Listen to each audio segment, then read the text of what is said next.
The first envelope on my desk did not hold an invitation. It held a threat, typed in plain black ink on cream paper. My name sat at the top in a hand I did not recognize, a hand that seemed to belong to a past I no longer cared for. Walter Henderson, 52, former chief executive of a pharmaceutical company, now the man his own son had decided to erase. The clock on the wall ticked past 3 in the afternoon. Each tick landed like a small stone in a quiet room. I reached for the envelope, and the paper felt wrong under my fingers. Too stiff, too deliberate. A faint smell of cedar and printer toner rose from it, the kind of smell that clings to a law office or a filing cabinet that has not been opened in years. Somewhere down the hall, the refrigerator in the kitchen hummed its low, tired note. Biscuit, my golden retriever, padded in and dropped a slipper at my feet, then sat and watched me with eyes that seemed to understand more than a dog should. Why would someone sabotage a wedding they had funded? I had written the checks myself. $82,000 for the venue, $15,000 for catering, $8,000 for the photographer. Every cent came from my account, signed by my hand. And now this envelope suggested it would all vanish before the flowers were even placed. I set the threat down and looked out the window at the garden. The tulips my ex-wife had planted years ago still bloomed in rows, indifferent to the mess her leaving had made. Nathan was 29. He had been 9 when she walked out and handed me full custody without a second glance. I raised him alone in this Connecticut house, with its colonial lines and its quiet, expensive emptiness. That was 20 years ago, making him 9. My phone rang. The screen lit up with Nathan's name. "Dad." "Hey," Nathan said. His voice carried that careful, negotiating tone he'd picked up somewhere between college and cowardice. "I just wanted to call and run something by you real quick." I leaned back in my chair. "Go ahead." "So Lauren, she had some thoughts about the wedding. You know how she is about things being perfect." He paused. "She said you'd kind of ruin the wedding if you were too involved. And Dad, you know how Mom Lauren gets. She said maybe you shouldn't show up too early. And honestly, maybe you shouldn't give a speech. People might talk." The refrigerator hummed on. Biscuit's tail thumped once against the floor. "Mom Lauren said that," I repeated. "Well, she said it. But I mean, I get where she's coming from. You can be a little loud sometimes, Dad. And we're trying to keep the whole thing classy. Self-made, you know. That's the vibe we're going for." I felt my jaw tighten, the way it does when I am deciding whether a thing is worth a response. "I see. I'm not saying you're not welcome. Of course you're welcome. Just, you know, keep it low-key. For the photos. Lauren's got some influencers coming and she doesn't want it to look like, old money energy. No offense. None taken." "Good. Okay. Just wanted to give you the heads up. Love you, Dad." He hung up before I could answer.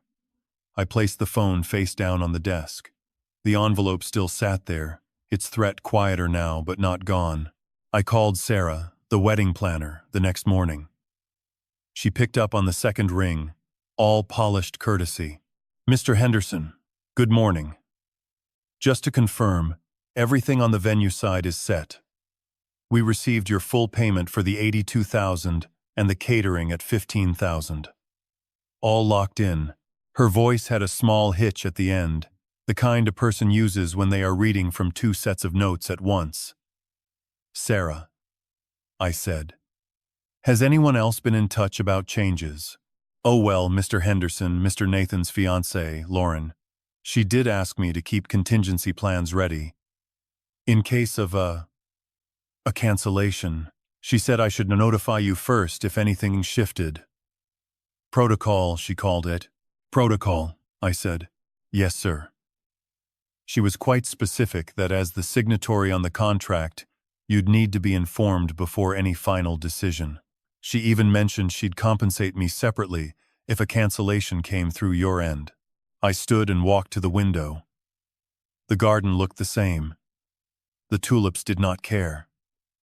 I understand. Thank you, Sarah. Of course, Mr. Henderson. Just doing my job. After I hung up, I sat in the leather chair my father had bought the year I was born.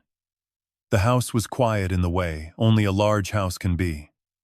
Full of rooms where no one was speaking. I opened the top drawer and pulled the contract from the venue. My signature was the only one on the page that mattered. The clause near the bottom gave me the right to cancel within 24 hours of the event for a small penalty. Lauren did not know that. Or she knew and assumed I would be the one left holding the blame. Biscuit climbed onto the rug beside me and rested his head on my knee. I ran a hand over his ears. She thinks I'm the machine that prints the money and then disappears, I said to him. She thinks wrong. The dog closed his eyes. Outside, a neighbor's lawnmower started, a distant growl through the glass. I thought about the emails my friend in information technology had forwarded 3 weeks back, the ones from an address that spelled Lauren's name with a wedding hashtag, which I had just given to Marcus Chen. She had invited local press and a handful of lifestyle influencers to cover what she called a self-made celebration. Not one line mentioned the man who wrote the checks. I saved those emails. I saved the contract. I saved the receipts. My phone buzzed again. A text from Nathan. Dad, can you confirm the remaining balance is handled? Lauren's stressed and I don't want drama before Saturday. I typed back. Slow. 1 letter at a time. Everything is handled, Nathan. He sent a thumbs up emoji. I did not answer. That evening I called Robert Sterling, the attorney who had handled my divorce and kept my company clean through 2 audits. He answered like a man who bills by the syllable. Walter, what can I do for you? I need you to look at a venue contract. I am the sole signatory. There is a cancellation clause inside 24 hours. I want to know if it holds. Sterling was quiet for a moment. Papers shifted on his end. If you are the only named party and the clause is standard, it holds. The penalty would be nominal. The vendor cannot proceed without your authorization. Who else has been talking to them? Lauren Bennett. Miss Bennett. Through the planner. Then the planner is taking instructions she has no authority to act on. You are fine. Do nothing until you decide. I have decided, I said. I just needed the confirmation in writing. Then I will send it tomorrow, Sterling said. And Walter. Don't warn them. I wasn't planning to.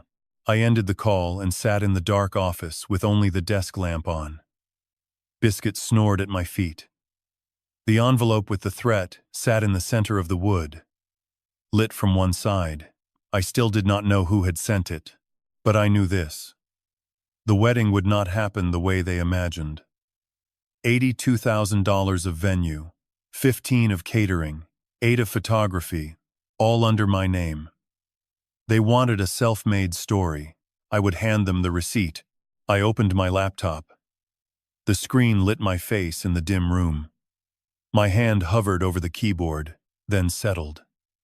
A single thought passed behind my eyes. The kind that comes quiet and stays. The doorbell rang. Biscuit lifted his head. I closed the laptop and stood. Mr. Henderson, I have to be honest with you. Something feels off about this request. I let the line hang for a second, the kitchen tile cold under my bare feet. Morning sun slanted through the window over the sink, catching the dust motes above Biscuit's water bowl. He was outside, doing his usual inspection of the fence line, nose to the ground like he suspected the neighbor's cat of plotting something. Go on, Sarah. The wedding planner's voice dipped, the kind of tone people use when they're choosing words carefully. Mrs. Bennett came to me yesterday with a list of contingency plans. Not the usual kind. She specifically asked me to prepare cancellation paperwork and told me I needed to notify you first if there was any possibility of cancellation. She said, and I quote, "He is the one who will take the blame, so make sure he knows he has to answer for it." I closed my eyes. The refrigerator hummed. Somewhere down the hall, the grandfather clock my mother had left me ticked the seconds away, one by one, indifferent to everything. What else did she say to you, Sarah? A pause. I could hear papers shifting on her end. The faint sound of an office with too many windows and not enough shade. She mentioned that you were difficult, that you had a history of making scenes, that her daughter deserved perfection and you would try to ruin it out of spite. She told me I would be doing her a favor by making sure you understood your place, my place. The phrase landed like a handful of sand. I had paid $82,000 for a venue, $15,000 for food, $8,000 for a photographer, and my place was somewhere in the fine print of contracts I had signed alone. Did you agree to her request? Mr. Henderson, I signed a non-disclosure with her. But when she asked me to prepare cancellation materials and told me to warn you that you would be blamed, I thought. Her voice caught. I thought you should know what she was planning. You've been nothing but professional. Reasonable. I didn't feel right about it. Thank you, Sarah. That was the right call. I hung up and stood at the counter for a long time, watching the coffee machine blink its red light at me. I hadn't bothered to brew any. My hands were steady, which surprised me a little. Anger should have made them shake. Instead, there was something cold and clear behind my ribs, the same feeling I'd gotten right before firing my co-founder back in 2011. The difference was, this time I had photographs of every conversation, saved emails with timestamps, receipts scanned into a folder on my encrypted drive. This time I had receipts. I called Marcus Chen, the IT director I'd hired 3 years ago when my pharmaceutical company went through its first digital audit. He answered on the second ring, his voice bright and curious. Walter, you never call before 9. What's burning? Need a favor. I sent you those email addresses this morning. The ones from the wedding hashtag Lauren uses. Did you have a chance to look? Marcus's tone shifted, the professional mask clicking into place. Yeah. I pulled everything. Your friend gave me good leads. Lauren Bennett has been corresponding with 6 local publications and at least 11 micro-influencers in the lifestyle and bridal space. The pitch emails are something meaning. They describe the wedding as a self-made, intimate celebration of love and hustle. She specifically wrote that the bride and groom funded the event independently. No mention of family contributions. Not a word. I felt my jaw tighten, that old familiar ache from grinding my teeth at night. How far back do these go? First one is dated March 10th. 3 weeks before the wedding. She had the venue locked in by then, didn't she? Yes. She booked the initial date, and I signed the contract April 1st. Then she knew exactly what she was doing. The press outreach started the same week she finalized the guest list. She was building the narrative before the actual event. Smart, if you ignore the part where she's lying to 300 people about who paid for things. Keep everything. Don't forward, don't share, don't discuss with anyone. I'll be in touch. I ended the call and pulled up my email. There was a message from Nathan, sent at 7:42 that morning, the subject line reading, "Quick question about Saturday." I opened it. The text was short, breezy, the kind of message someone sends when they want something but don't want to ask directly. Hey Dad. Lauren's mom mentioned she talked to you about the timeline for Saturday. She just wants to make sure we're all aligned so there's no confusion. Can you confirm you're good with the plan we discussed? Thanks. I stared at the screen. Plan we discussed. There had been no plan discussed. Not with me. Lauren and her mother had made decisions, and then told Nathan to smooth them over with me like I was a child who needed managing. Nathan hadn't asked. He had delivered. The distinction was everything. I typed a reply. Kept it short. Nathan. There is no plan I agreed to that excludes me from my own son's wedding. We need to talk before Saturday. Call me.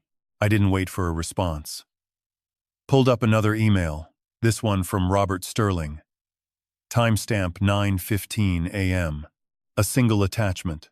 A scanned letter on his firm's letterhead, 3 paragraphs.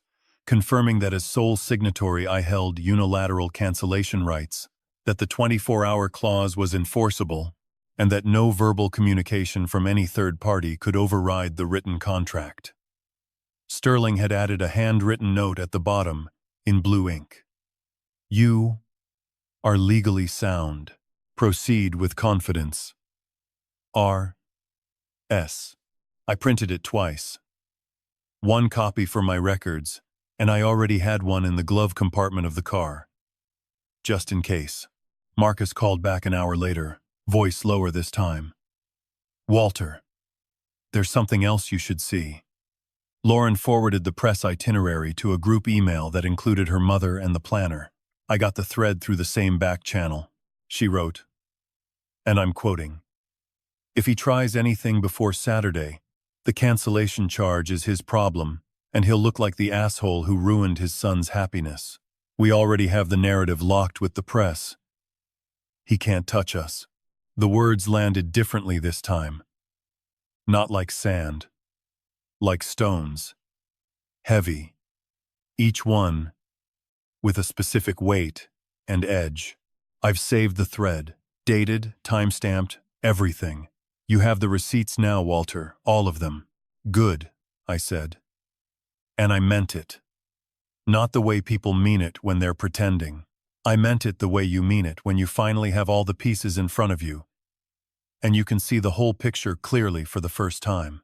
I hung up and looked out the window at the yard. Biscuit had found something interesting near the oak tree, and was digging with the particular intensity of a dog who believes treasure is always 3 inches underground. The lawn needed mowing. The gutters needed cleaning. There were a dozen things that needed doing around this house, ordinary things. The kind that fill a Saturday morning when no one is planning a wedding you weren't consulted about.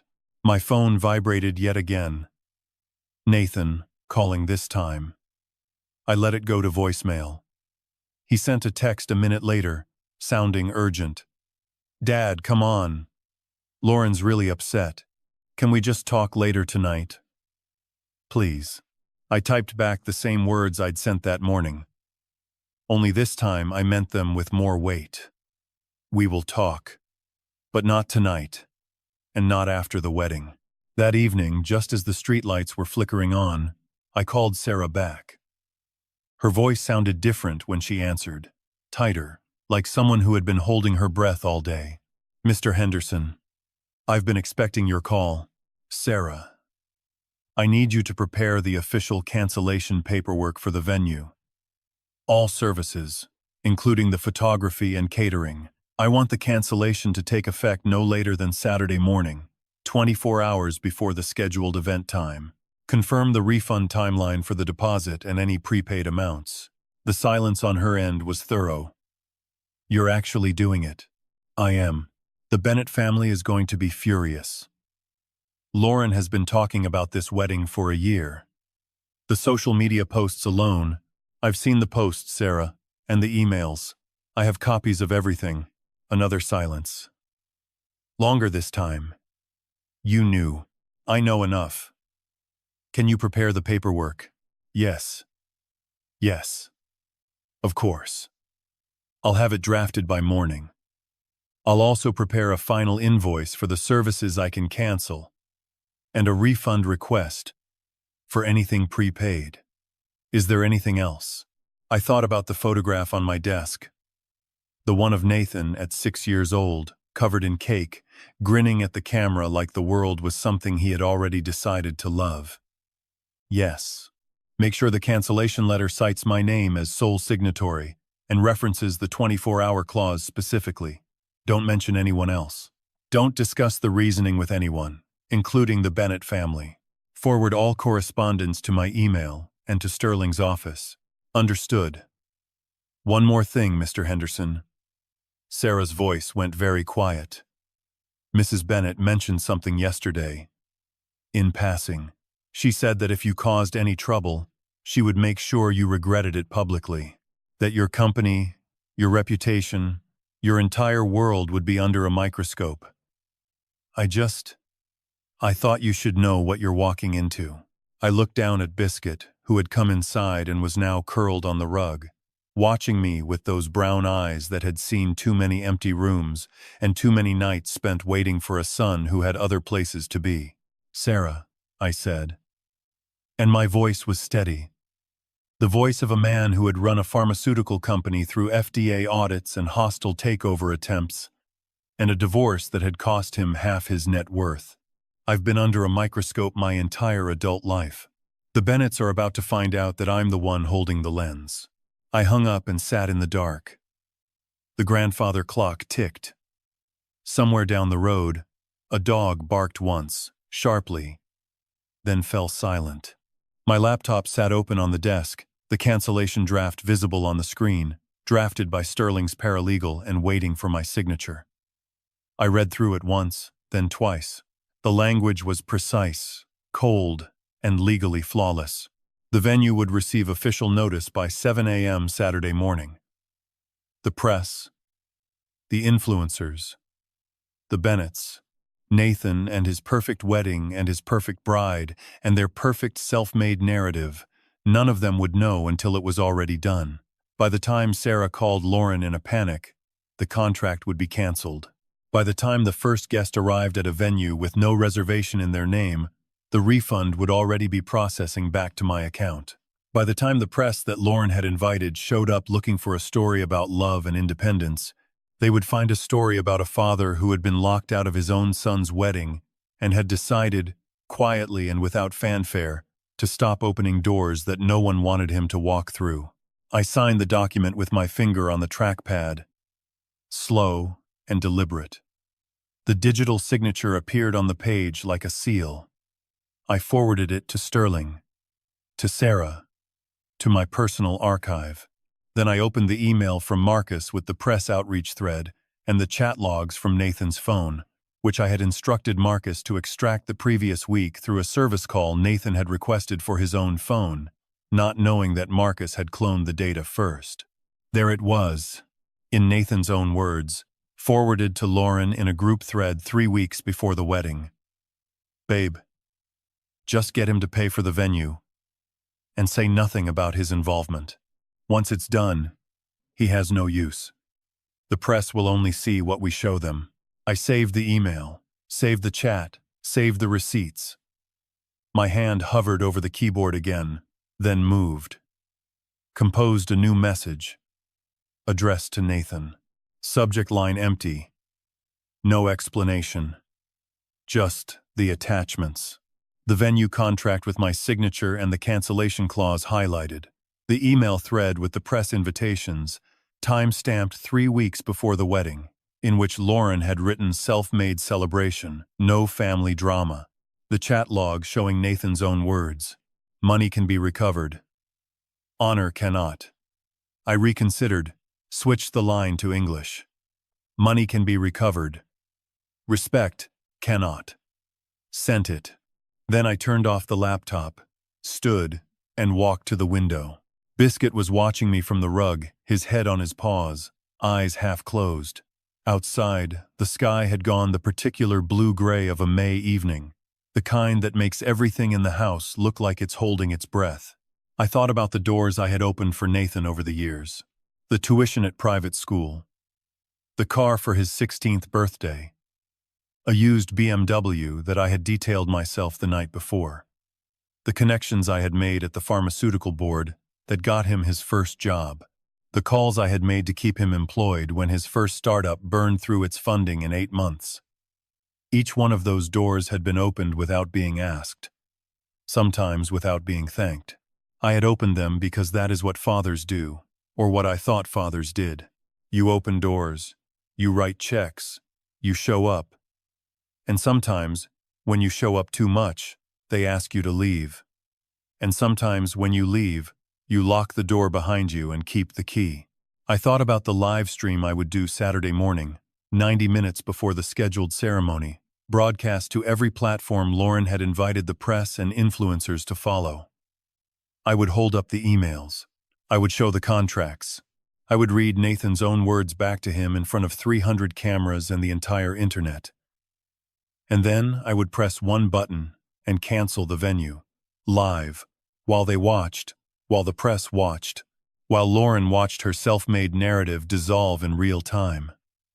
I had rehearsed the words in my head 100 times since Marcus had sent the first batch of evidence. They were simple words. No drama, no yelling, just the facts held up to the light, letting everyone see what they had been looking at all along. Biscuit stood up and walked over to where I was standing, pressed his side against my leg, solid and warm and real, in a way that nothing else in this week had felt. I put my hand on his head, feeling the fur between my fingers, the steady rhythm of his breathing. "Tomorrow, buddy," I said quietly. "Tomorrow we find out if doors work both ways." The dog thumped his tail once against the floor, a single sound of agreement, and settled back down. I picked up my phone one more time, opened the thread with Nathan, and read his latest message. "Dad, please. Lauren's crying. We need to talk before it's too late. I can fix this. Just tell me what you want." I typed a reply. 4 words. Sent it. Set the phone face down on the windowsill and turned off the lamp. The house went dark around me, the kind of dark that feels like it's waiting, expectant, the way the air feels right before lightning strikes somewhere far enough away that you can hear the thunder, but you can't see the flash.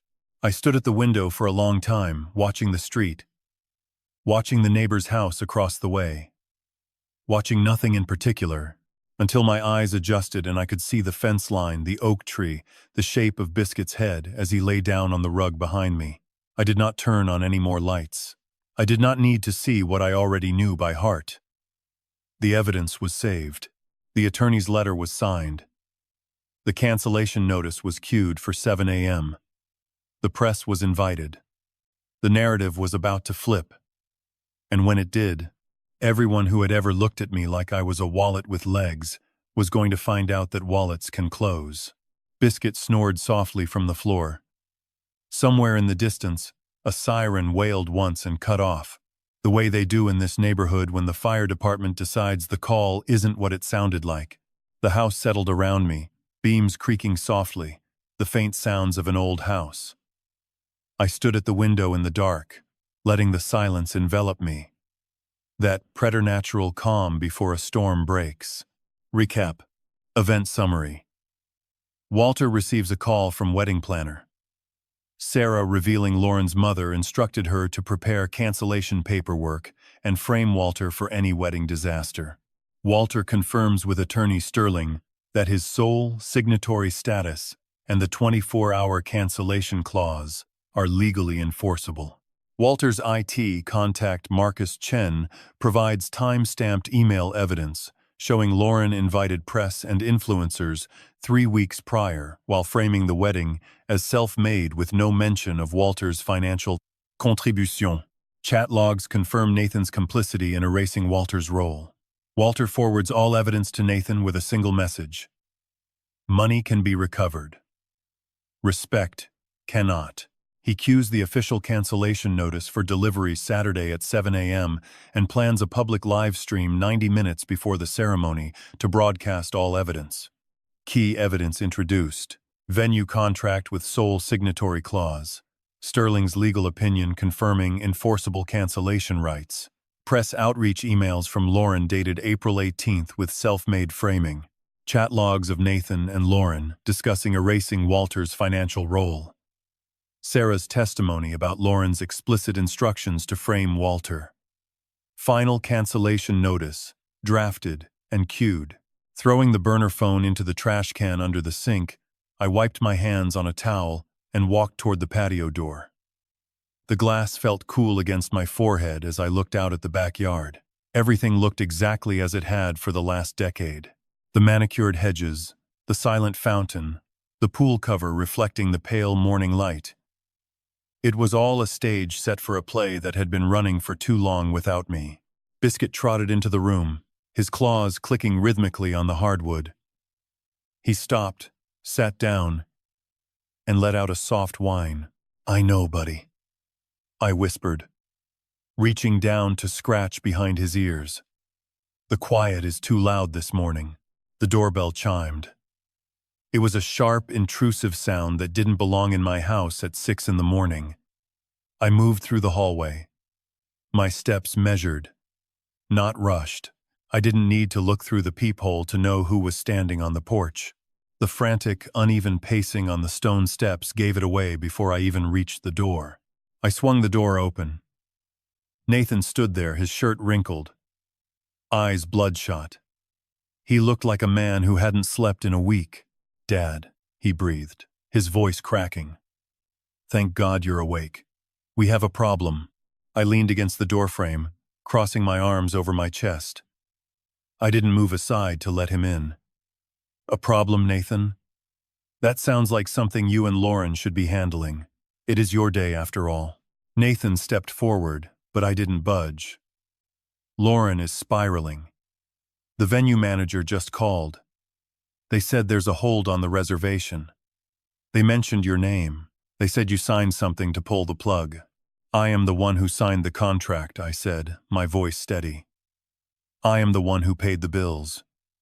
It seems only fair that I be the one to update the status." "You can't do this." Nathan's voice rose, a sharp, desperate sound. "Do you have any idea what this is going to do to her? Her mother already invited half the state. Everyone is expecting perfection. This isn't just a party, Dad. It's her reputation. It's our future." "Her reputation," I repeated, tasting the bitterness of the words. "And what about the reputation of the man footing the bill? The one your future wife referred to as a glorified banking machine in that lovely email thread I happened to come across?"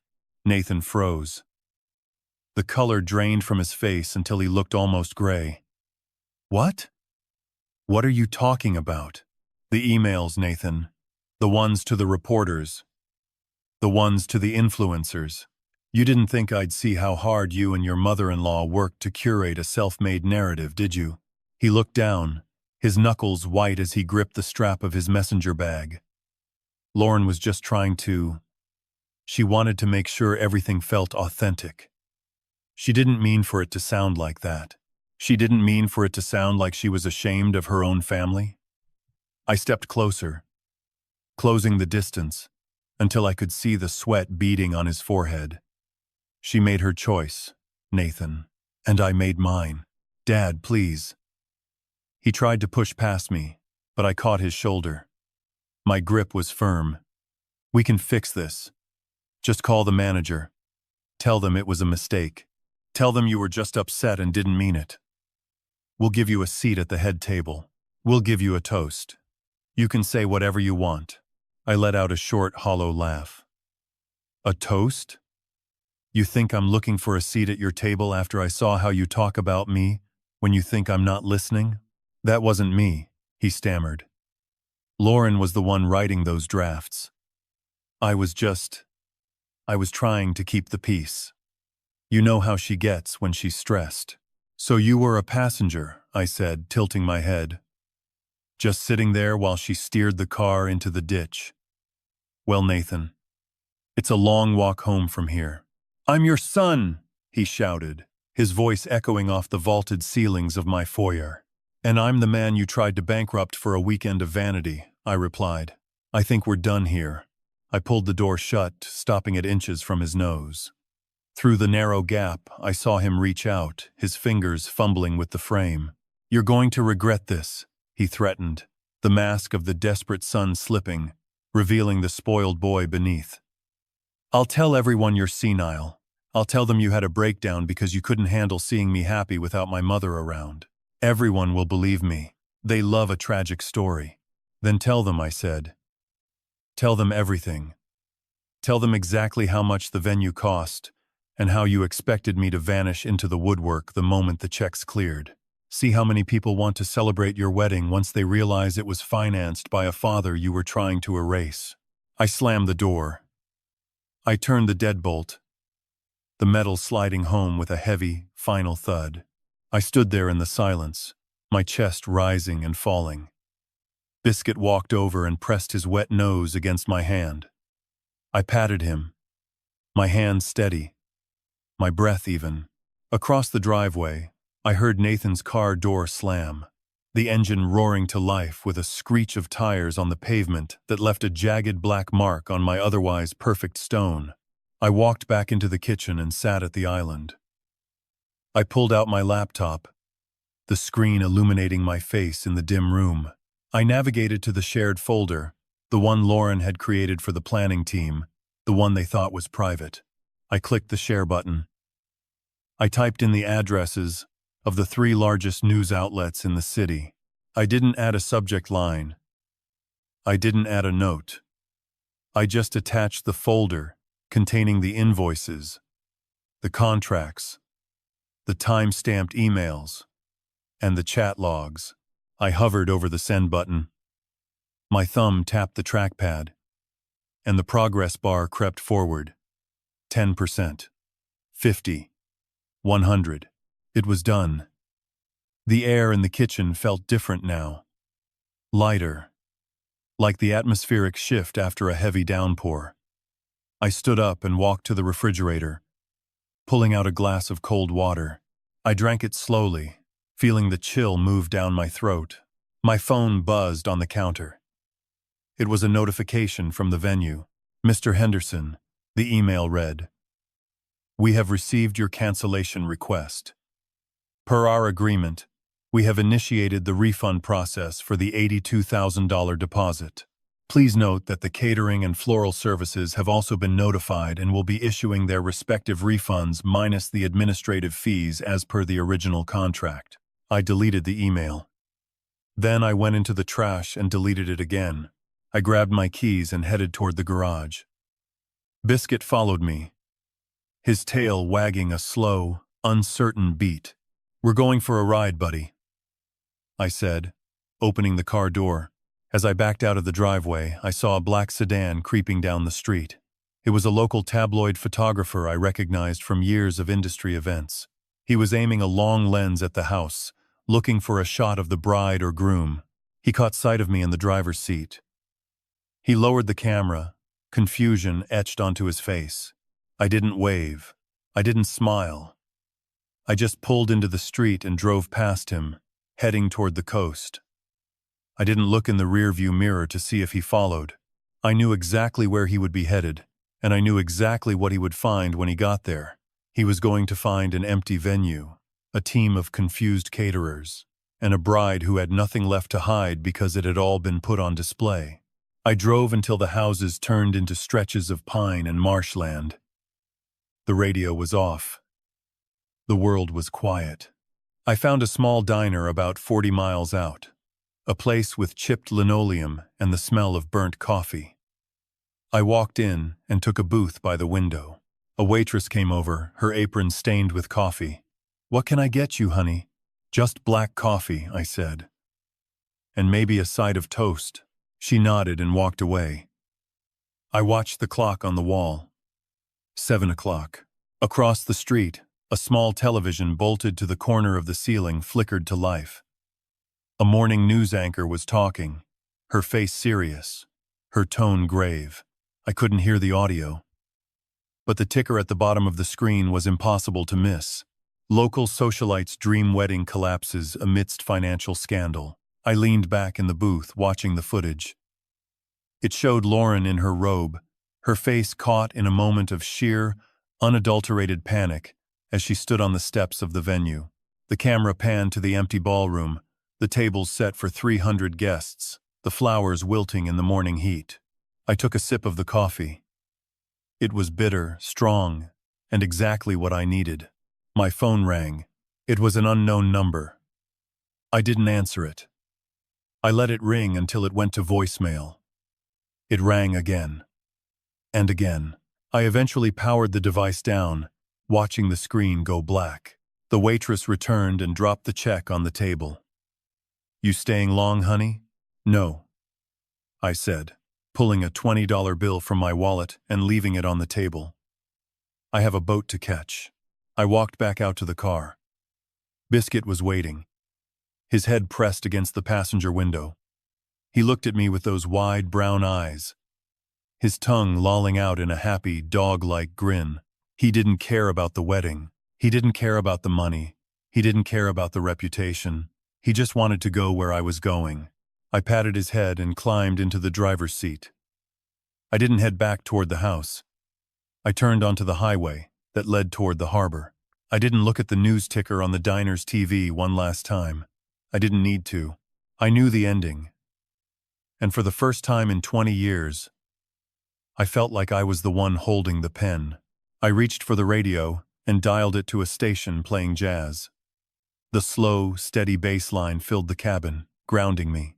I tapped my fingers on the steering wheel, watching the white lines on the highway blur into a single continuous path. "Almost there, Biscuit," I said. I saw the bridge in the distance, the span of steel reaching over the water toward the open sea. My heart beat against my ribs with a rhythm that felt like relief. I wasn't the father who got left behind at the altar. I wasn't the man who was played for a fool. I was the man who had bought the bridge. And now, I was the one deciding who got to cross it. The car hummed as I hit the ramp, the wind picking up, blowing the salt air through the open windows. I took a deep breath. It tasted like ozone and deep water, a clean scent that washed away the stale, perfumed air of Lauren's planning room. I looked at the fuel gauge. It was full. I looked at the road. It was clear.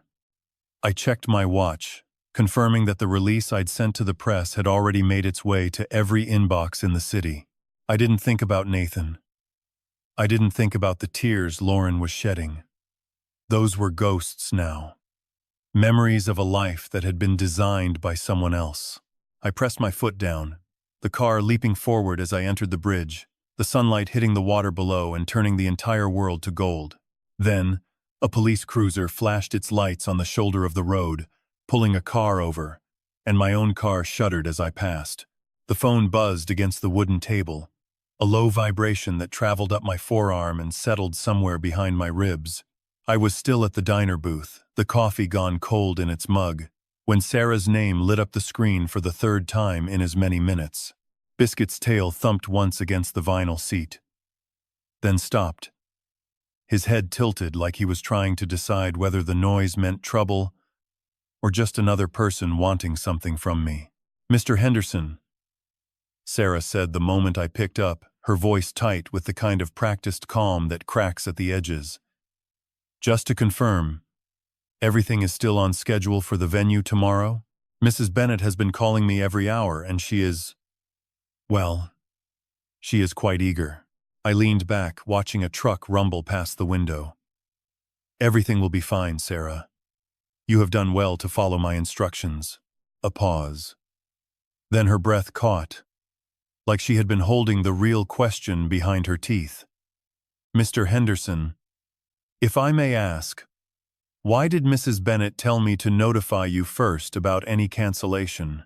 She said you were the one who signed the contract, and that per protocol any cancellation decision had to reach you before anyone else. She also mentioned that if you agreed to cancel, she would compensate me an additional sum for the trouble." The jazz on the radio dipped into a softer passage. I felt the corner of my mouth pull, not quite a smile, more the recognition of a trap someone had built for themselves. "That is correct, Sarah. And I did agree." Her silence stretched.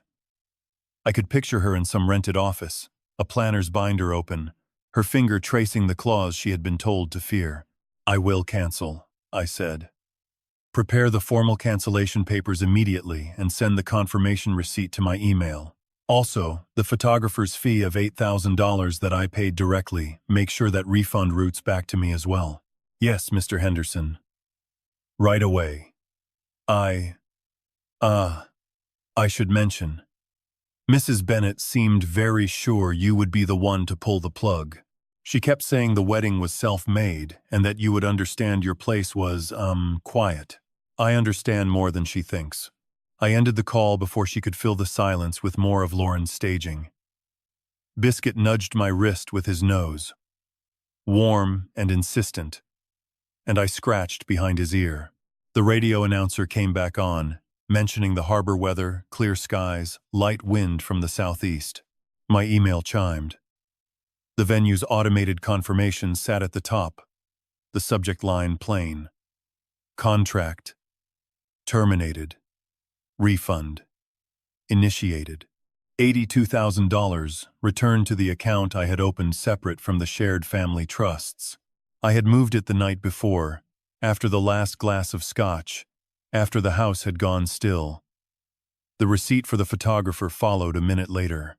$15,000 for catering, already flagged as non-refundable in the fine print Lauren never read, would stay gone, a small cost for the larger point. The phone rang again. Nathan this time. "Dad," he said, the words stretched like he was stepping onto thin ice. "Lauren's mom just got a weird call from the planner. Something about cancellation papers. That's not like you, right? You wouldn't do that this close to the day. You know how important this is." I watched a seagull land on the hood of the car outside. "I signed the venue contract alone, Nathan. You and Lauren planned a wedding on my signature without my presence. The math was always going to come due. Dad, come on." Mom Lauren only said those things because she was stressed. She didn't mean you're just an ATM, I mean, she knows you're my father. But the press stuff, the self-made angle, that was her brand deal. It wasn't personal. Can you just, reverse it? Before she finds out for real? Biscuit stood, turned in a circle, lay back down with a sigh that sounded older than his years. I thought of the emails Lauren sent 3 weeks prior, the ones my friend in IT had pulled from a server she forgot to lock, invitations to lifestyle reporters, to micro-influencers with followings in the hundreds of thousands, all pitching a self-made couple, all dated before a single deposit left her own account. "No," I said. "Dad, please, you're going to ruin everything.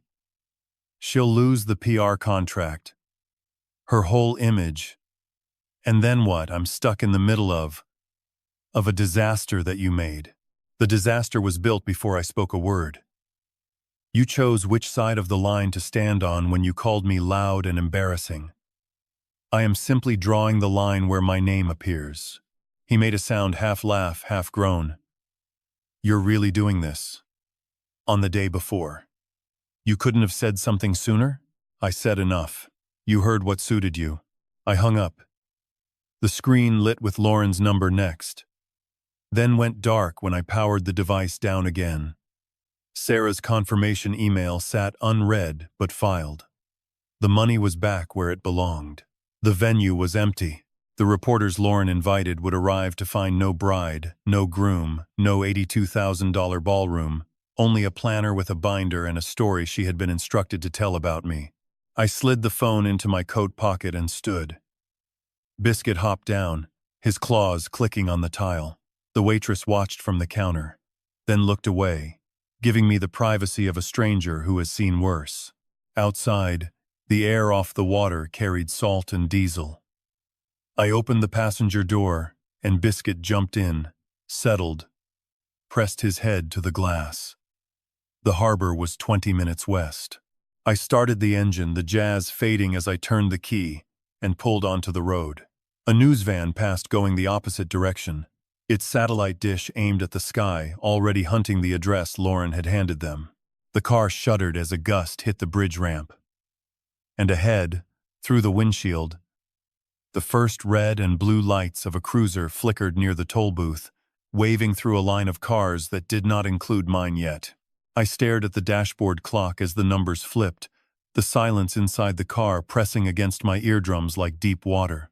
The harbor lights were just ahead, a scattering of amber pinpricks against the gray pre-dawn mist. My hand rested on the gear shift, steady, despite the way the engine hummed through my palm. This was the moment where the map I had been drawing for months finally met the ground. I put the vehicle in park, the sound of the tires crunching on loose gravel echoing in the empty lot. Biscuit shifted on the passenger seat, letting out a soft, huffing breath. He knew the routine, but he felt the shift in my posture. I reached for the phone I had powered down hours earlier, watching the screen flicker to life with a flood of notifications that I swiped away without reading. There would be time to see the fallout once the dominoes had finished their descent. I opened the door, stepped out into the crisp air, and leaned back inside to click the charger into the port. Then, I turned the device on and tapped the application that would turn this sedan into a broadcasting station. A red light blinked on the screen, a tiny, steady pulse that told me the link was live. People were already there. The count ticked upward, dozens, then hundreds. Watching a static frame of a man sitting in his car with the engine off, I cleared my throat, adjusted the angle of the lens, and spoke. "Good morning," I said, my voice sounding strangely flat in the small glass-enclosed space. "Today is a day for celebration, or so I am told.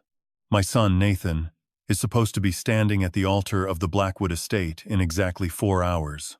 But there has been a change in plans." I reached into the side pocket, pulling out the folder containing the invitation logs my friend had pulled from the server. I fanned them out like a deck of cards. My son and his fiancée, Lauren, have been planning a self-made wedding for quite some time now. They told me I was loud. They told me I was embarrassing. They told me, in no uncertain terms, that I was nothing more than a convenient source of funding who should stay in the background and write the checks. So, I decided to grant them their wish. I have stayed in the background. I paused, letting the silence hang. It was a calculated pause. A moment to let the viewers process the implications of what was coming next. My heart rate stayed low, a steady, rhythmic beat that felt nothing like the frantic energy of the past few weeks. I am the sole signatory on the contract for the Blackwood estate. I am the one who paid the $82,000 deposit. I am the one who covered the catering, the flowers, and the photography. And as of midnight, I am the one who exercised the termination clause written into the fine print of that very contract. I looked directly into the camera lens, knowing that even if they weren't watching, they would hear about it soon enough. The ballroom is empty. The staff has been notified. The vendors have been released from their obligations. There is no wedding today, because there is no place for it to happen. I am sure Nathan and Lauren will be surprised to learn this as they try to enter the gates. The comments began to scroll by, a blur of shocked emojis and questions that I ignored. I reached down and tapped the screen to show the digital bank transfer confirmation, the amount clearly visible, $82,000, back in my possession. They wanted a wedding where my influence was erased, I continued, the coldness in my chest finally settling into something like peace. They wanted to claim that their success and their status were purely the result of their own hard work. I figured it was only fair to let them prove it. My phone vibrated violently, a series of incoming calls that I let drop. Sarah, the planner, was likely staring at her phone in a panic. I could almost picture the scene at the venue, the trucks arriving, the workers standing by the gates, the bridesmaids waiting for instructions that would never come. I started the car again and pulled out of the lot, heading toward the coast road. I didn't need to stay to see the chaos. I had seen it in my head 1,000 times, and the reality would be exactly as I had predicted. The road hummed beneath me, the tires singing against the asphalt as I picked up speed. The screen lit up with Lauren's name. I didn't hesitate. I answered, putting her on speaker for the camera to record. "Walter?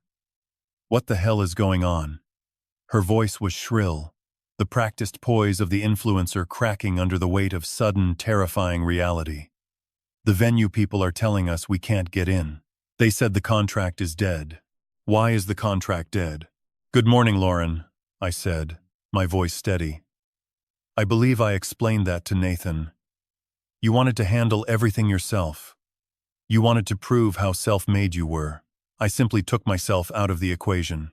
"You did this?" she screamed, and I could hear the sound of shattering glass in the background. She must have been in the bridal suite, surrounded by the remnants of the day she had dreamed of.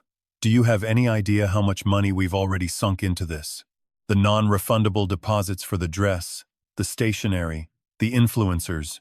You're going to pay for this. I will sue you into the ground." "You're welcome to try," I said, turning the wheel as I took the curve toward the harbor.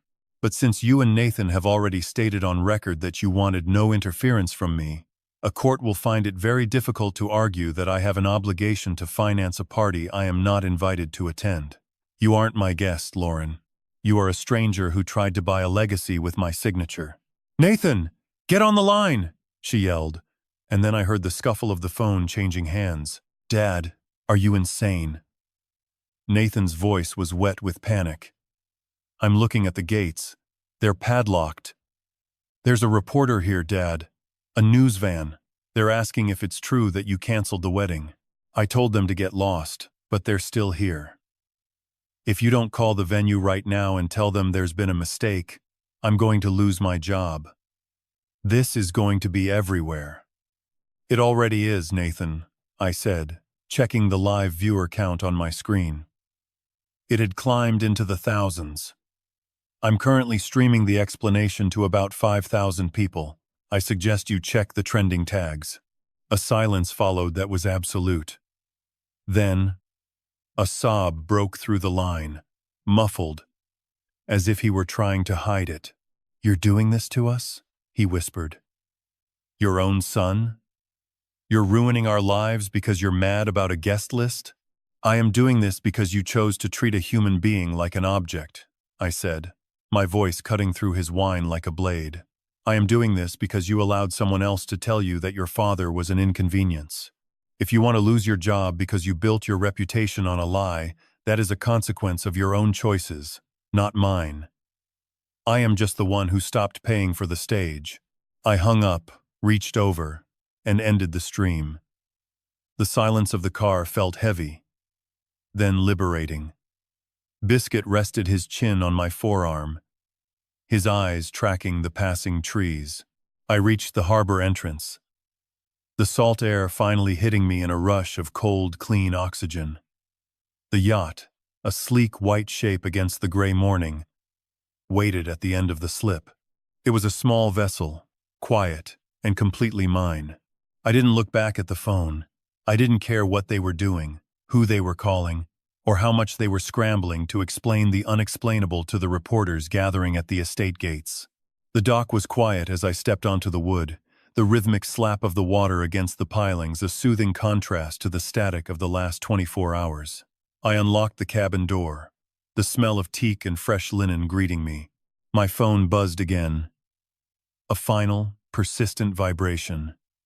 I didn't check it. I walked to the galley and poured a glass of water, watching the tide rise against the hull.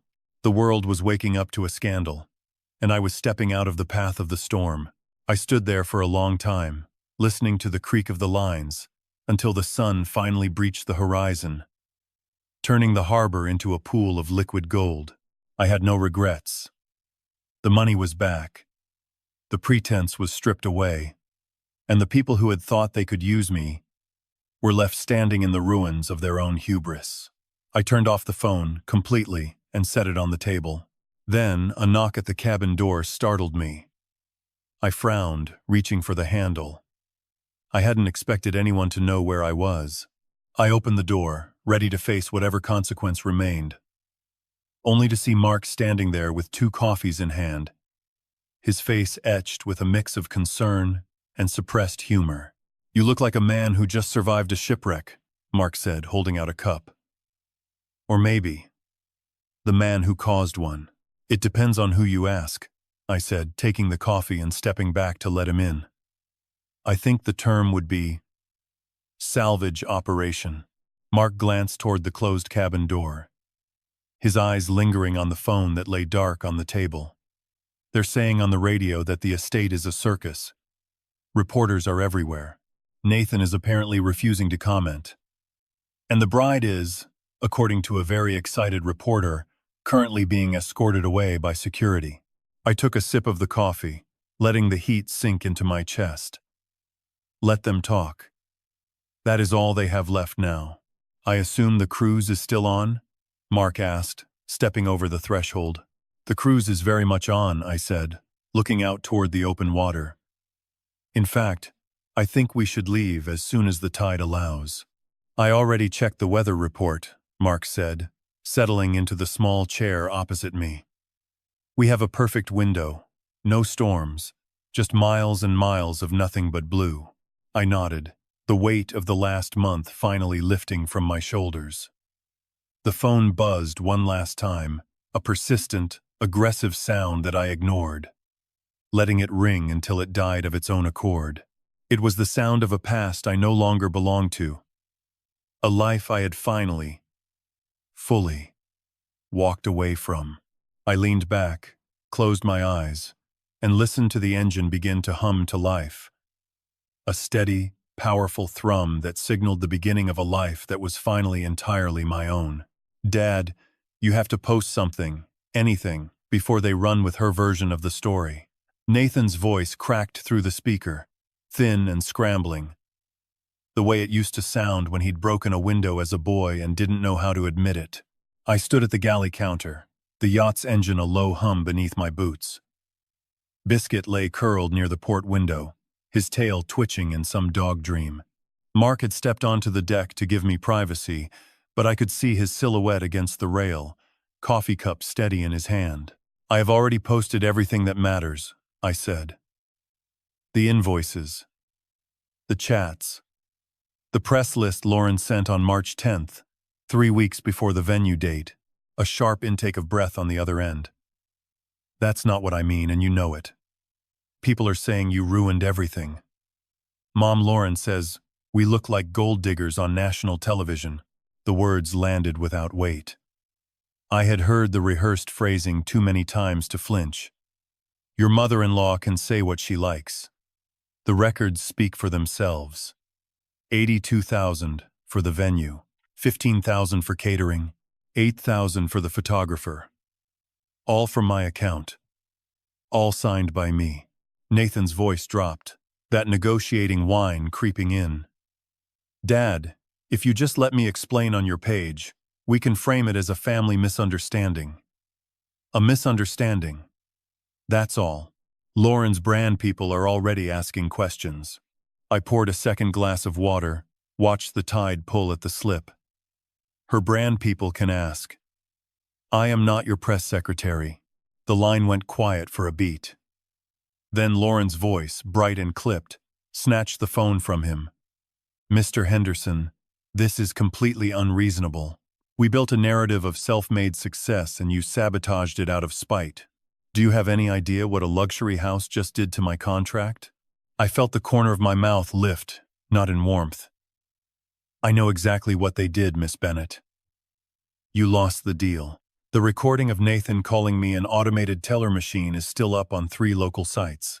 The chat where you told your maid of honor that my name was to be kept off the printed program is also up.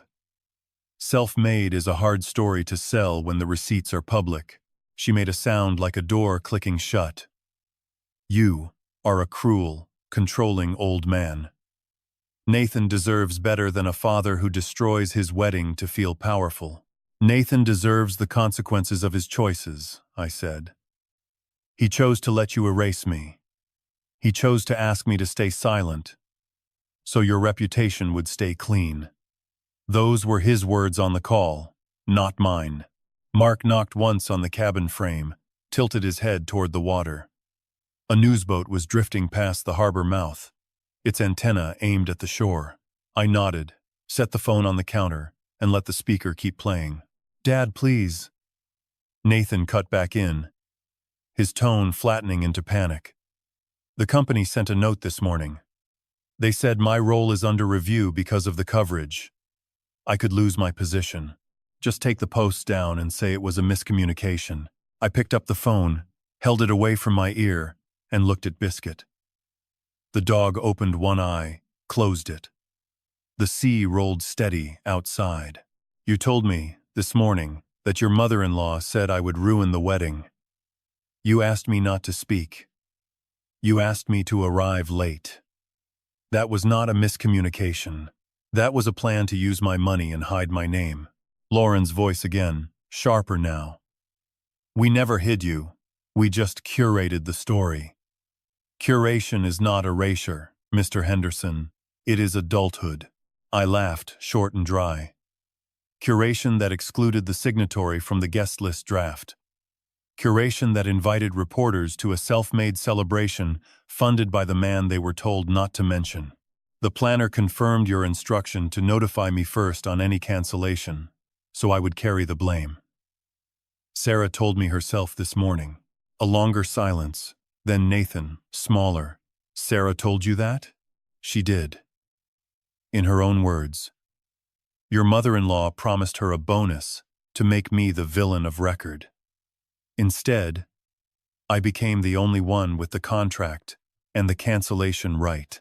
The $82,000 is back in my personal account. The $8,000 photographer fee was refunded to me yesterday evening. The deck creaked as Mark stepped back inside, setting his cup down. He raised an eyebrow at the phone. I muted it for a moment. Local station just ran a segment, Mark said, low. They showed the venue gates empty, reporters interviewing the planner. Sarah looked ready to cry on camera, but she confirmed the contract was terminated by the sole signatory. Your name, not theirs. I unmuted. Lauren was mid-sentence, something about damages and defamation. I waited for her to stop. Miss Bennett, you mentioned the luxury house dropped your contract. The outlet I forwarded your press emails to ran a follow-up an hour ago. The headline said, the brand ended the partnership over the wedding disclosure. $3,000 of your dress deposit is forfeit under the salon clause. The floral and decor balances Sarah booked at your request are now your debt, not mine. Nathan made a noise like air leaving a tire. 3,000? We do not have 3,000 free. The caterer is sending a final notice for the balance you did not cover, Dad, the part past your 15,000. I covered what I signed for, I said. The rest was your addition. You wanted the ice sculpture and the string quartet from the other coast. Those were line items you sent to Sarah. My name is not on them. A horn sounded from the newsboat outside, distant and flat. Biscuit lifted his head, ears swiveling. Mark moved to the window, watching the vessel turn back toward shore. Lauren's voice had gone tight, the polished layer gone. You will regret this. I will tell everyone you are unstable, that you threatened us, that the money was a gift, and you stole it back. I reached for the phone's power button. The transfer records show a refund to my account initiated by me under the cancellation clause. The gifts were never gifts. They were invoices I paid. Tell your story, Miss Bennett. The paper trail is longer than your temper. I ended the call, set the dark phone beside the water glass.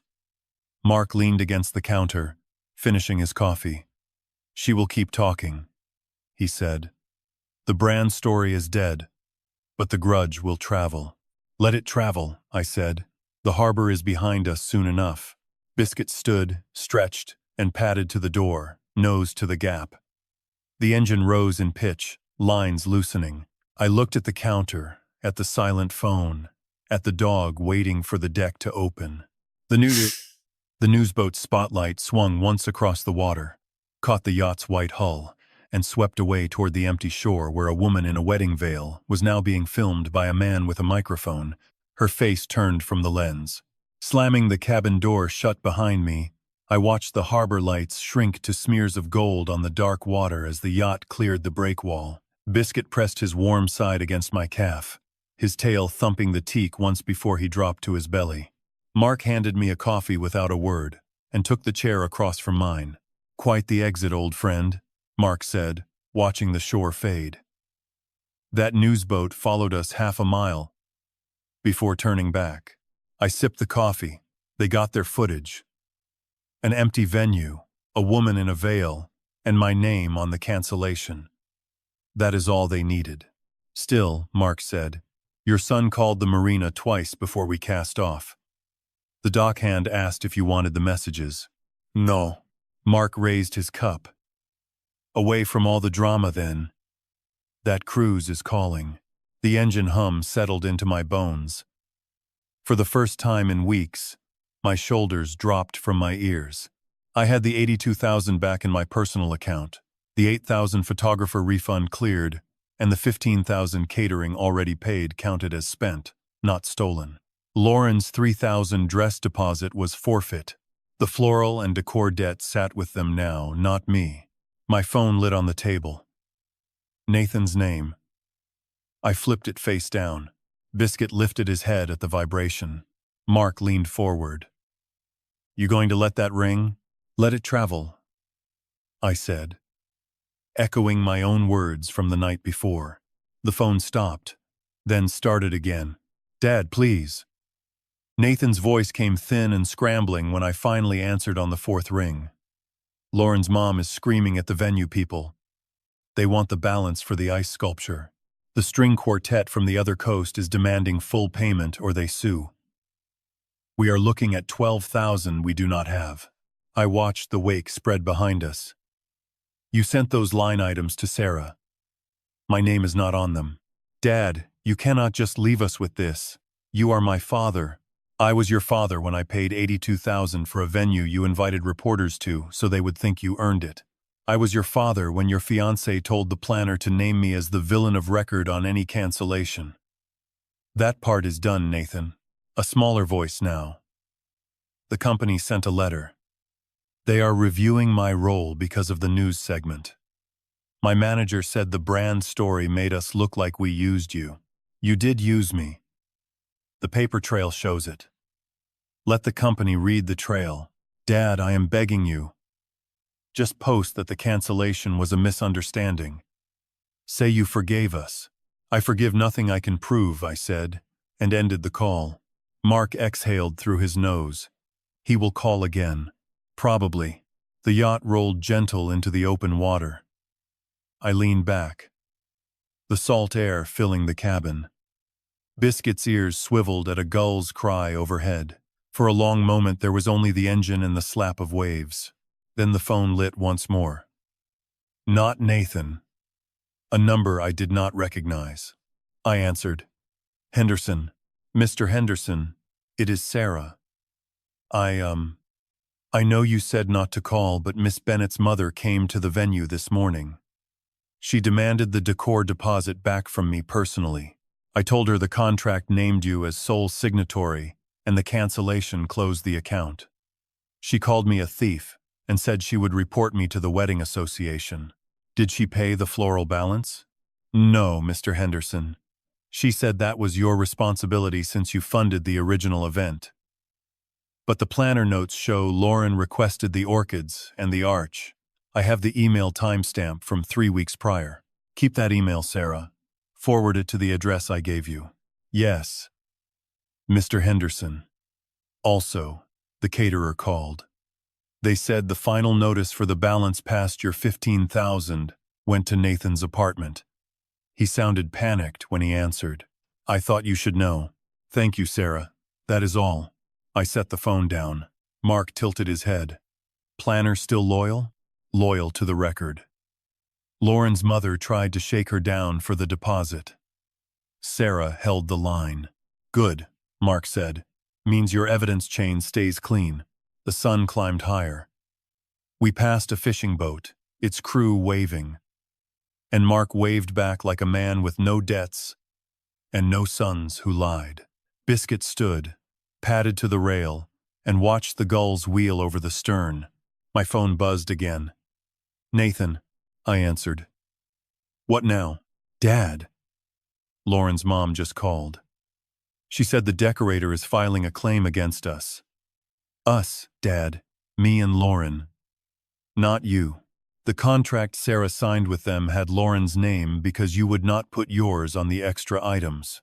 We are on the hook for 9,000 in flowers. And an arch we never even used. You wanted the self-made wedding. The self-made debt is yours too. Dad, this is wrecking my life. My company wants a statement from me by end of week, or they suspend my access badge. Lauren lost the house deal. Her followers are calling her a liar. We cannot pay the photographer balance either, the part you did not cover. The 8,000 was refunded to me under the clause. You hired the extra hours. That invoice is yours. Nathan's breath hitched. I hate this. I hate what she turned it into. But you are my dad. You cannot just watch us drown. I am not watching. I am sailing, I said, and ended the call for the second time that morning. Mark finished his coffee and stood. You slept maybe 3 hours on the couch last night. Go lie down. I will watch the dog. I am fine. You are 52 and you just ended your son's wedding on a live stream. Lie down, Walter. I laughed, short and dry, and let my head rest against the cushion. Biscuit curled at my feet. The cabin swayed. Somewhere a radio played an old song about freedom and the sea, and for the first time since the first envelope arrived on my desk, I closed my eyes without counting what I had lost. The phone buzzed once on the table, a text from a number I did not know. Mark picked it up, read it, and set it back down. Lauren's mother again, he said. She left a voicemail for you at the marina. Said she will sue for grandparent visitation of the wedding gifts. Whatever that means. Tell the dockhand to delete it. Aye, Mark said, and poured another coffee. The yacht pushed south, the shore long gone, the newsboats mercifully absent. Biscuit's tail thumped the teak twice, and he slept. The gulls were still screaming over the stern when my phone lit up with Nathan's name again. The third call since I'd lain down. Biscuit lifted his head from my feet, ears swiveling, then dropped back to the teak with a soft exhale. Answer it or throw it in the sea, Mark said from the galley, pouring coffee into a chipped mug. He won't stop buzzing. I picked up. What now, Nathan? Dad, please. I know you are sailing and everything, but I need a loan. Just a small one. There is an emergency bill from the decorator, and Lauren's mother says the florist is threatening small claims court. We cannot cover $9,000 in flowers we never used. If you wire even half, I can make the payment and keep my badge at work. That is your debt. You wanted the self-made wedding. You keep the self-made bill. Dad, you cannot just watch us drown. You are my father. Mom left when I was 9. You were all I had. Now Lauren's mom is calling me useless, and the company sent a letter saying my access is suspended Friday if I don't give a statement. I need the money or I lose my job. I am not your bank, Nathan. I am your father who paid $82,000 for a venue you let her shut out of the story. The refund is mine. The $8,000 photographer refund is mine. The $15,000 catering I paid stays paid. Your extra hours, your arch, your orchids, those are yours. His breath hitched on the line. I hate this. I hate what she turned it into. But you are supposed to help me. That is what dads do.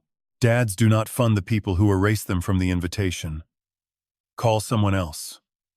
I ended the call and set the phone face down. Mark slid the mug toward me. He will call again before noon. Let him. The yacht rolled south through calm water. Biscuit padded to the rail and watched the gulls wheel, tail thumping twice. Then he stilled. Something about the way he stood made me look closer.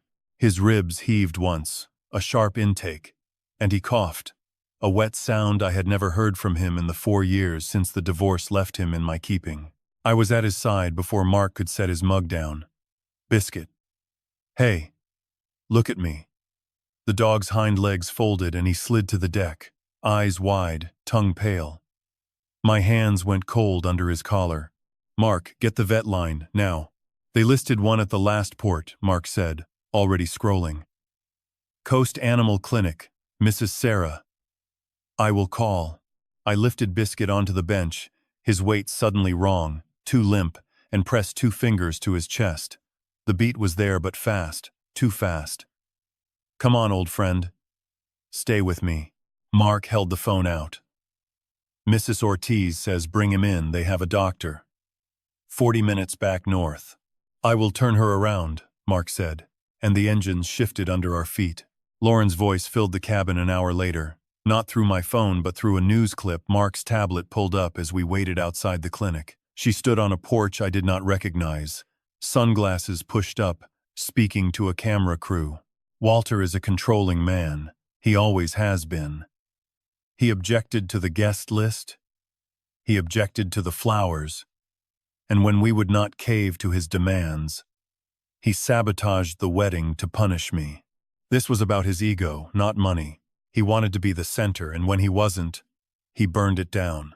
The reporter asked, "Miss Bennett, documents show Mr. Henderson funded the venue and catering. Did you mislead guests about that?" I earned my brand. The wedding was a partnership. He chose to withdraw support because he could not handle a modern woman planning her own day. I am the victim of a father who never learned to let go. Mark muted it. She is building a new story. The old one had receipts. This one has sunglasses and a porch. Let her talk. Sarah's emails say otherwise. The planner notes say Lauren requested the orchids and the arch 3 weeks before the live stream. The refund records are in my account. Her mother shook down Sarah for a deposit that was never hers. She will keep talking until someone believes her, Mark said. You should see Sterling.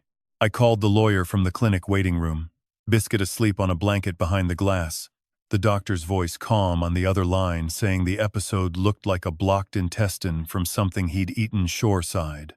Sterling answered on the second ring. Walter. I saw the clips. Lauren is spinning a version where you are the villain. Do you want me to issue a statement preserving your position? Not yet. What is the risk if I stay silent while she talks? She can file a civil claim for defamation if she proves falsity. But she is the one stating falsity. Your risk is reputation with people who only see her porch. Keep your evidence chain. Sarah's record, the refund confirmations, the planner notes. If she escalates, we respond with documents, not words. Documents it is. And if Nathan comes at me through her, same answer. He signed nothing on the venue. The extra decor debt is his. Let them argue it between themselves. The doctor emerged, gloves off, and told me Biscuit would be fine after a night on fluids. I exhaled for the first time since the coughing fit. Mark clapped my shoulder.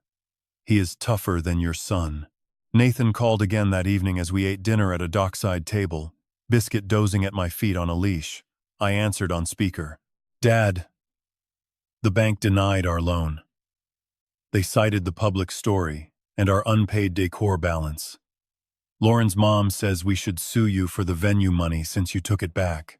Can you at least say the wedding was mutual cancel? You want me to lie so you can borrow? No. Dad, I am begging. Lauren says if I do not fix this, she will post that you abused her trust and the police should look at your transfers. She means it. Let her post. Sarah has the email where Lauren told her to notify me first so I would take the blame. The transfers are refund clauses in a contract I signed alone.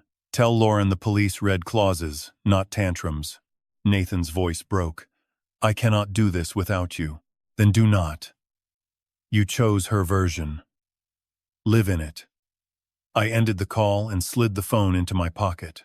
Biscuit lifted his head, nuzzled my knee, and the leash clicked against the chair as he settled back down. I let the line hang for a second, the kitchen tile cold under my bare feet as I watched the harbor through the window. And when Nathan's name flashed on the screen again on the second morning at Anchor, I almost answered out of muscle memory. Then I saw the notification underneath it. Danny Carter, college roommate, witness to every stupid decision I'd ever made, and one of the few people who'd been in the room when Nathan's mother and I had agreed to give him everything he ever asked for. I swiped to the message before I could overthink it. Voice memo attached. Listen before you do anything else. The recording was 5 minutes long. I sat on the edge of the settee, Biscuit's head resting on my ankle, and pressed play. Nathan's voice came through first, slurred with scotch, the background noise of a bachelor party clinking glasses and someone shouting about shots. Lauren has it all planned out. Once the old man's 82 grand is gone, he's done. She says once we drain the ATM dry, we cut the card. No more appearances, no more photos. He's just a name on a birth certificate. Then Lauren's laugh, light and sharp. Once I have the brand built on the self-made narrative, Walter Henderson is a footnote. If he causes problems, I say he's controlling and vindictive, and everyone will believe me because I have the press on my side." The recording ended. I forwarded it to Sterling without replying to Danny. No one was getting compensated for loyalty today. The truth was its own payment. Nathan called 10 minutes later. His voice had changed, stripped of the negotiating tone, thin and breaking at the edges. "Dad, something is going around. Lauren says you are forwarding private messages to make us look bad. She is threatening to go to the police if you do not stop." "Which private messages?" I asked. "The ones where she told the planner to notify me first, so I would take the blame for cancellation. The ones where she called me an ATM, in writing." Silence on the other end. Long enough that I could hear Biscuit breathing beside me. "Dad, the bank denied our loan again. The decor people sent the balance to collections. Lauren's brand dropped her. Officially, this morning. She says if you do not fix this, she will tell the police you moved funds illegally to punish her. Let her tell them." Sarah's email is time-stamped. The refund clauses are in the contract. The recordings exist. Tell her the police read paper, not social media posts. "Dad, please. She is my wife. I cannot let her go down for something we both." "You chose her version," I said. "Live in it." I ended the call and set the phone down on the counter. Mark was at the helm, handling the autopilot adjustments, and he didn't turn around when I spoke. "She is going to escalate," he said. "I know." An hour later, Sarah's name appeared on the screen. I let it ring twice before answering. "Sir, I have something for you. It is a recording I made last night. Lauren's mother called me and demanded I take responsibility for the decor deposit.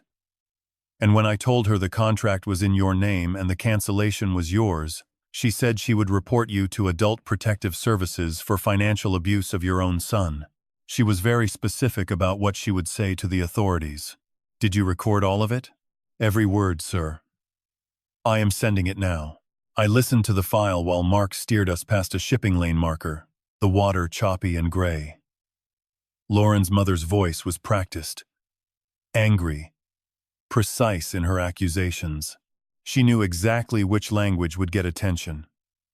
Elder abuse, financial exploitation, a powerful man weaponizing his wealth against a vulnerable young couple. She had rehearsed this. Biscuit stirred and lifted his head, his paws tapping the settee as he settled back down, and I felt my jaw loosen for the first time in weeks. The dog knew. Whatever remained between Nathan and me, whatever damage Lauren intended to do with her polished lies, it was no longer mine to carry. I called Sterling from the cockpit, putting him on speaker while Mark adjusted the sail.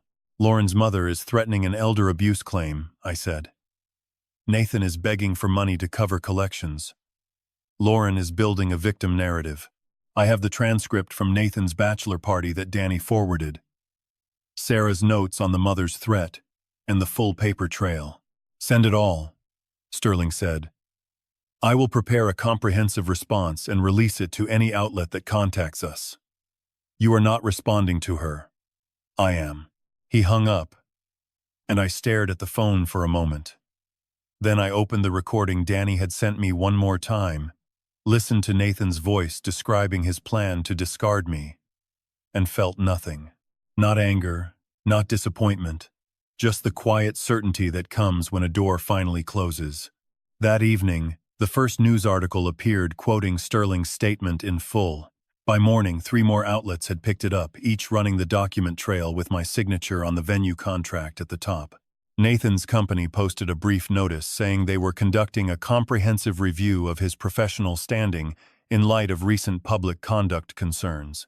The decor company posted a public statement that the outstanding balance remained unpaid and had been placed with a collections agency. I checked my account balance on the phone before I switched it off for the night. The $90,000 sat there, steady in mine, no asterisks attached. Biscuit chose that moment to lift his head, his tail giving one solid thump against the cushion. and I ran my hand over his flank until his breathing slowed again. He was healing. That was enough to hold on to. Nathan sent one last message at dawn, short and raw and nothing like the sun I'd raised. I cannot do this without you. I read it twice. Then I typed back 3 words and turned the phone off for good.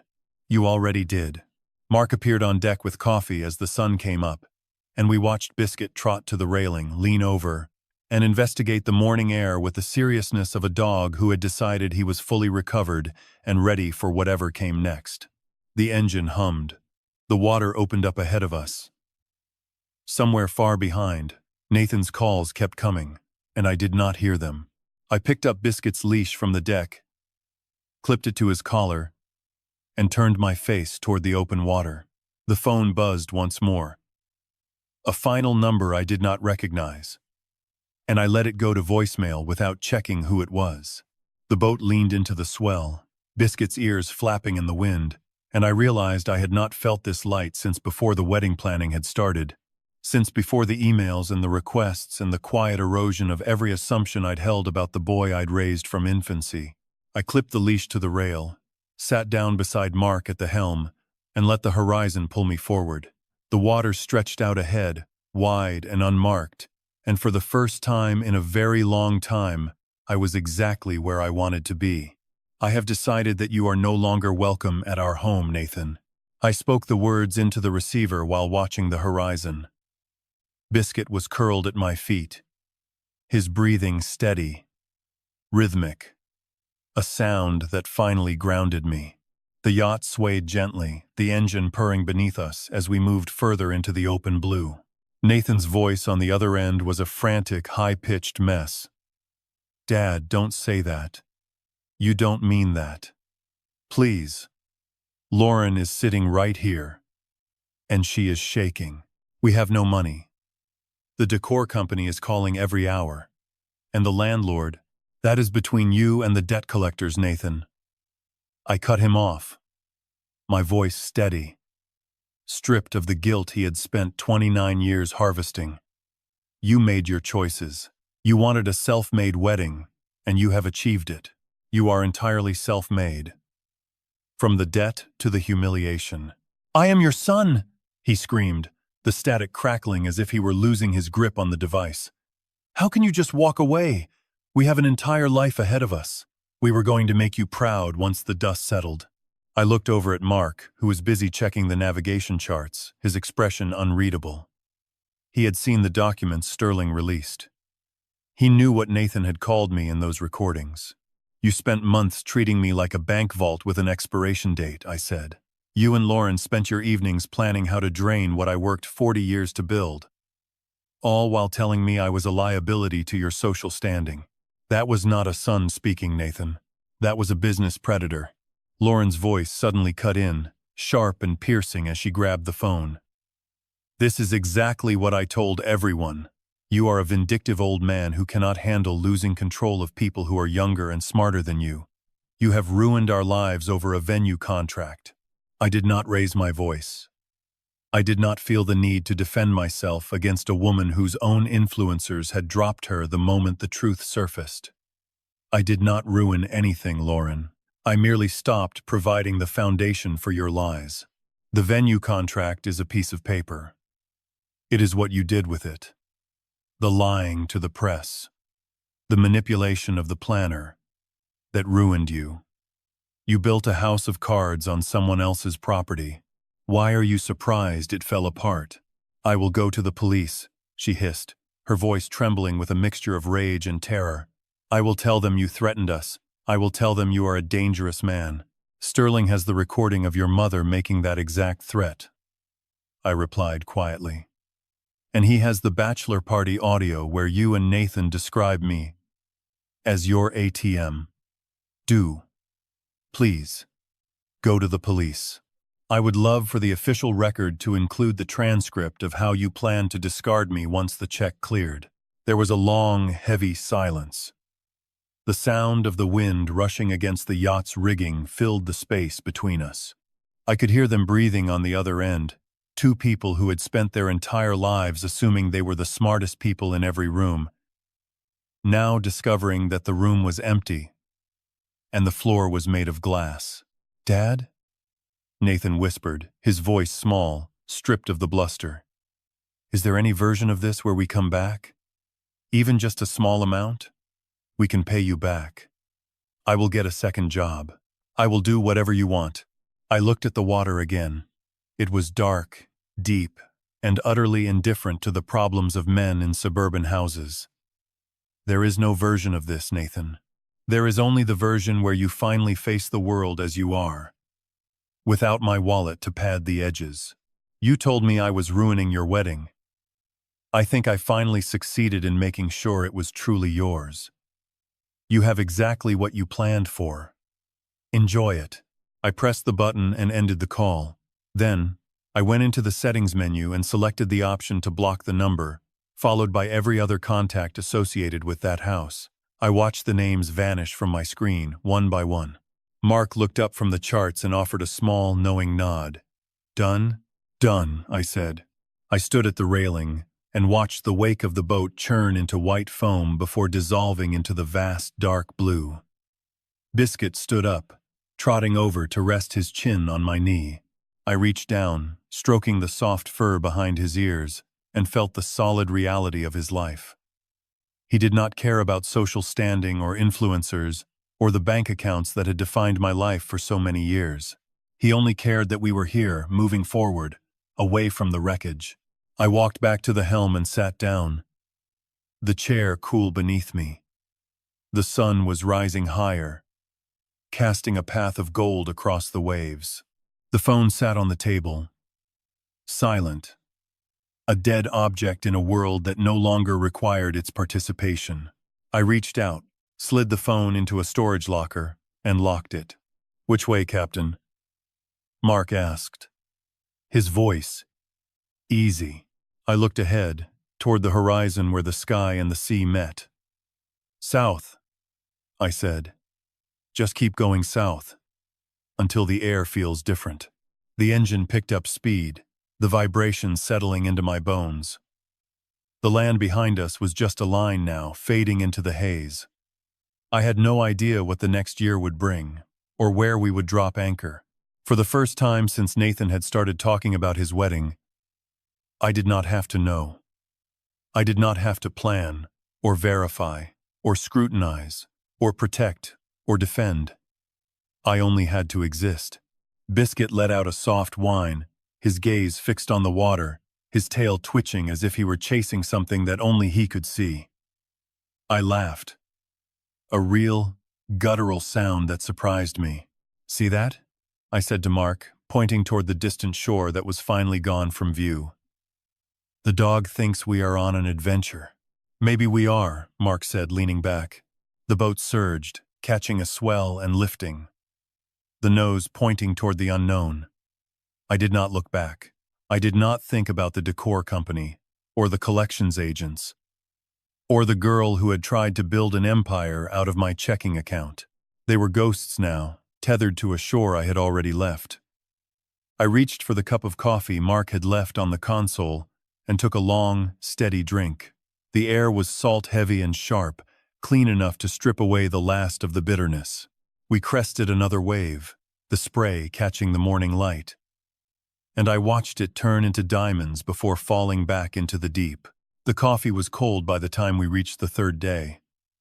I drank it anyway, because wasting something had stopped meaning the same thing to me. Biscuit had claimed the lower bunk as his own, and each morning I found him there, curled into the shape of a comma, breathing slow. I stopped checking my email. Not dramatically. I just never unlocked the locker where the phone slept. And after a while, the absence of it felt less like a decision and more like weather. Mark taught me to read the charts without flinching at the blank spaces. "You don't fill those in," he said, tracing a finger across open water.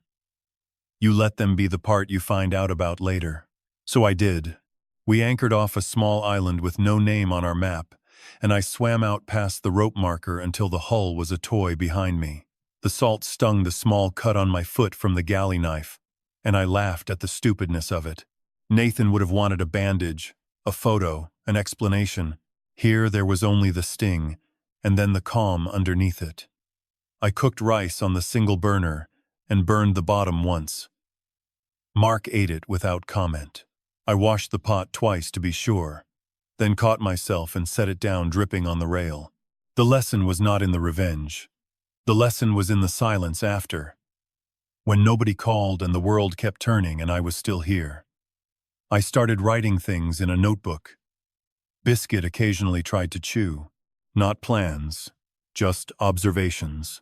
The way light breaks on water at 4 in the afternoon. The sound Mark makes when he thinks no one hears him humming. How freedom feels less like a door opening, and more like finally noticing one was never locked. We sailed south until the air did feel different, warmer, thicker, smelling of something I could not name. I stood at the rail one evening as the sun went down in a band of orange, and the water turned to oil. Biscuit pressed against my leg. Mark poured 2 glasses of something cheap and sweet. To the things we don't have to fix, he said. I clinked the glass against his. To the things we don't have to fix.